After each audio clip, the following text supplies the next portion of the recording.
മുഖ്യമന്ത്രിയെ കണ്ടെത്തുന്നതിനുള്ള ചർച്ചകൾ തുടരുകയാണ്. തിരുവനന്തപുരത്ത് ഇന്ദിരാഭവനിൽ നിയുക്ത എംഎൽഎമാർ എല്ലാം ഇന്ദിരാഭവനിൽ രാവിലെ തന്നെ എത്തിയിരുന്നു. ഓരോ അംഗങ്ങളെയും പ്രത്യേകം കാണുകയാണ് AICC നിരീക്ഷകരായ അജയ് മാക്കനും മുകുൾ വാസ്നിക്കും. ഇപ്പോൾ എറണാകുളം വരെയുള്ള അംഗങ്ങളെ കണ്ടു കഴിഞ്ഞു. ഇടുക്കി ജില്ലയിൽ നിന്നുള്ള കോൺഗ്രസ് പ്രതിനിധികളെയാണ് ഇനി കാണാൻ പോകുന്നത്. അതിനു മുൻപ് മുൻ KPCC പ്രസിഡന്റുമാരെയും മുതിർന്ന നേതാക്കളെയും കണ്ട് ആരായിരിക്കണം മുഖ്യമന്ത്രി എന്ന കാര്യത്തിൽ AICC നിരീക്ഷകർ അഭിപ്രായം സ്വീകരിച്ചു കഴിഞ്ഞു.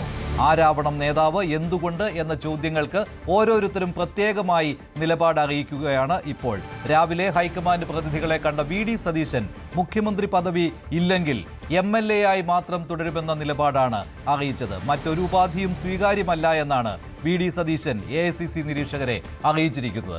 ഘടകകക്ഷികളുടെ പിന്തുണ തനിക്കാണെന്നും ഹൈക്കമാൻഡ് പ്രതിനിധികളോട് VD സതീശൻ അറിയിച്ചു. KC വേണുഗോപാലിനെ മുഖ്യമന്ത്രിയാക്കണമെന്നാവശ്യപ്പെട്ട് ഹൈക്കമാൻഡ് നിരീക്ഷകർക്ക് K സുധാകരൻ കത്ത് നൽകിയിട്ടുണ്ട്. VD സതീശനെതിരായ നിലപാട് K സുധാകരൻ പരസ്യപ്പെടുത്തുകയും ചെയ്തു. കോൺഗ്രസിൽ ഒരു സതീശനല്ല, ഒരുപാട് സതീശന്മാരുണ്ട് എന്നായിരുന്നു K സുധാകരന്റെ പ്രതികരണം. അദ്ദേഹത്തിന്റെ പ്രതികരണം കേൾക്കാം.